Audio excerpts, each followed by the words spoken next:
নমস্কার। সময়ের চক্রে বর্তমান সমাজে অসহায় বৃদ্ধ বাবা মার সঙ্গে সন্তানের একটা টানাপোড়েনের সম্পর্ক তৈরি হয়, যার ফলে দূরত্ব বাড়ে।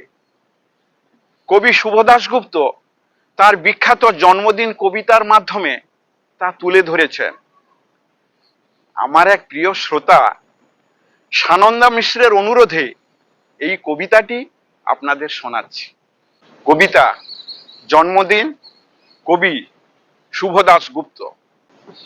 আজ পয়লা শ্রাবণ, খোকন, আজ তোর জন্মদিন।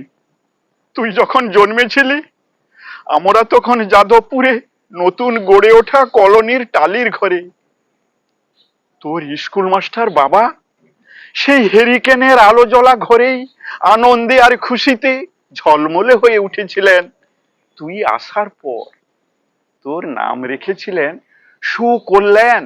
মানুষের মনটা ছিল শিশুর মতন, অভাবে অনটনে বেঁচে থাকার নানা দুর্বিপাকেও ভেঙে পড়তেন না কখনো। সকলের ভালো চাইতেন মন থেকে, বলতেন দেখো একদিন এই দেশের মানুষ ঠিক খুঁজে পাবে মুক্তির পথ, শোষণ থেকে মুক্তি, দারিদ্র থেকে মুক্তি, অশিক্ষা থেকে মুক্তি। আজ পয়লা শ্রাবণ, খোকন, আজ তোর জন্মদিন। ছোটবেলায় তোর মনে আছে খোকন, আমাদের ভাঙা ঘরের মেঝেতে বাক্স থেকে বার করা তোর মেজমাসের হাতের তৈরি আসনটা পেতে দিতাম, সামনে রাখতাম ঠাকুরের আসনের প্রদীপখানা। তুই বসতিস বাবু হয়ে চুপটি করে, তোকে আমরা একে একে ধান দুর্ব মাথায় দিয়ে আশীর্বাদ করতাম। তোর বাবা বলতেন বড় হও, মানুষ হও। আর তোর বাবার সেই বন্ধু ঘোষ কাকা, তিনি বলতেন বেঁচে বর্তে থাকো। তুই জিজ্ঞেস করতিস মা, বর্তে থাকা মানে কি মা? আমি শুধু তোর মাথায় ধান দুর্বই দিতাম, বলতাম না কিছুই, শুধু মনে মনে বলতাম ঠাকুর আমার খোকনকে মস্ত বড় মানুষ করে তোলো। আমার খোকন যেন সত্যি মানুষের মতো মানুষ হয়, ওর যেন কখনো কোনো বিপদ না হয় ঠাকুর, কোনো বিপদ না হয়। অভাবের সংসারে ওই একটা দিন পয়লা শ্রাবণ কষ্টের পয়সায় একটু বাড়তি দুধ নিতাম, পায়েস রান্না করে দিতাম তোকে। তুই খুব ভালোবাসতিস পায়েস খেতে। তোর বাবা বাস স্ট্যান্ডের দোকান থেকে নিয়ে আসতেন তোর প্রিয় মিষ্টি ছানার গজা। সামান্য স্কুল মাস্টারিতে কি বা আয় হতো, তাই ঘরে বসে ছাত্র পড়িয়ে আসতো কিছু। দাউ দাউ অভাবের আগুনে সে রসদ পড়তে বেশি সময় লাগতো না। তোর বাবার জামা সেলাই করতাম আর বারবার বলতাম আসছে মাসে একটা জামা বানিয়ে নিও। উনি হেসে উঠে বলতেন বাদ দাও তো, খোকন বড় হচ্ছে, ওর জন্য ভাবছি দুধ রাখতে হবে আরো আধসের।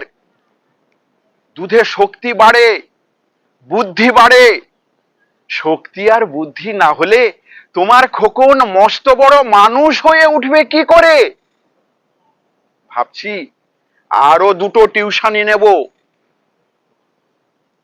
ছাত্র পড়িয়ে পড়িয়ে মানুষটা দিনের শেষে ক্লান্ত হয়ে যেতেন। বারান্দার ধার ঘেঁষে যখন রাতের অন্ধকারে জোনাকির ব্যস্ততা, আর ঘরে তোর পড়া মুখস্থ করার একটানা সুর আমাদের কলোনির ভাঙাচুরা বাড়িটাকে যেন জীবন্ত করে রাখতো। তখন উনি আমায় বলতেন খাওয়া দাওয়া একটু করো, তোমার চেহারাটা বড় ভেঙে পড়ছে দিন দিন, শাড়িটাও দেখছি বেশ ছিঁড়েছে। কালই আমি ফেরার পথে একটা শাড়ি নিয়ে আসবো, হ্যাঁ ধারেই আনবো। আমি বলতাম ধুর, সামনে খোকনের উঁচু ক্লাস, কত বইপত্র কিনতে হবে, কত খরচ। উনি দীর্ঘশ্বাস ফেলে চুপ করে যেতেন। জোনাকিরা নিঃশব্দ অদৃশ্য আলোর আলপনা আঁকতো উঠানের আগাছার ঝোপে। আবহ সঙ্গীতের মতো তুই ভেতরে বসে বসে পড়া মুখস্থ করতিস, ইতিহাস, ভূগোল, গ্রামার। কিন্তু ঈশ্বর আমাদের নিরাশ করেননি। তুই কত বড় হলি, সব পরীক্ষায় কত ভালো ফল হলো তোর। তোর বাবা বললেন আরো পড়ো, উচ্চ শিক্ষাই উচ্চ সম্মানের একমাত্র পথ। তুই আরো পড়লি, তারপর তোর চাকরি হলো কত বড় অফিসে। মনে আছে খোকন, প্রথম মাসের মাইনে হাতে পেয়েই তুই কত কি কিনে এনেছিলি। তখন তো আমরা উঠে এসেছি শ্যামবাজারে, 2 কামরার বেশ সাজানো গোছানো বড় ফ্ল্যাট। তোর অফিস থেকেই তো দিয়েছিল। সেই বাড়ি, সেই ঘর, সেই ব্যালকনি, কত স্মৃতি, কত ছবি। ওই বাড়িতেই তো আশ্বিনের এক ঝড়ো বিকেলে, তোর মনে আছে খোকন, তোর বাবা যেদিনটাতে চলে গেলেন, মনে আছে? তুই তোর বাবার বুকের উপর পড়ে যখন হাপুস নয়নে কাঁদছিলি। সদ্য স্বামীহারা আমি সেদিন তোর সেই অসহায় মুখ দেখে বেশি করে ভেঙে পড়েছিলাম।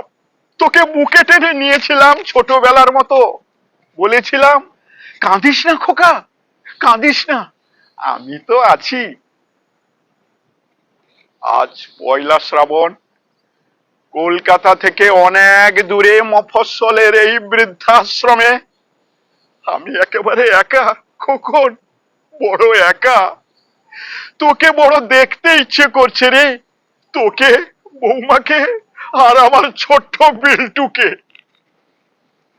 তোরা এখন কত দূরে, সল্ট লেকের মার্বেল বসানো ঝাঁ চকচকে বাড়িতে। আজ তোর জন্মদিনে নিশ্চয়ই খুব বড় পার্টি হচ্ছে, তাই না রে খোকন? লোকজন, হইচই, খাওয়া দাওয়া। খুব ভালো, খুব ভালো। খোকন, আজ পয়লা শ্রাবণ, আমার বড় মনে পড়ছে রে, যাদবপুরের ভাঙা ঘরে রাত্রিতে তুই আমার পাশে শুয়ে মাঝে মধ্যে হঠাৎ খুব ভয় পেয়ে জড়িয়ে ধরতিস আমাকে। আমি বলতাম ভয় কি রে, আমি তো আছি, মা তো আছে খোকনের। যার মা থাকে তাকে কি কখনো ভূতে ধরে? তুই নিশ্চিন্ত হয়ে ঘুমিয়ে পড়তিস আমার বুক জুড়ে। তোর আধুনিক সংসারে এই বুড়িটার একটু ঠাঁই হলো না রে। প্রতিমাও তো মা, ওরও তো আছে আমার খোকনেরই মতো কোল আলো করা এক চাঁদের টুকরো। কিন্তু সময়ের কি আশ্চর্য পরিবর্তন। খোকন, তুই বোধহয় আর এখন পায়েস খাস না, তাই না রে? তুই জানিস না খোকন, আজ আমি সকালে পায়েস রান্না করেছি। হ্যাঁ, তোরই পাঠানো টাকায়। সারাদিন সেই পায়েসের বাটি সামনে নিয়ে বসে আছি রে এখানে, এই বৃদ্ধাশ্রমে, আমার একলা ঘরে। আর কেউ নেই রে খোকন, আর কেউ নেই।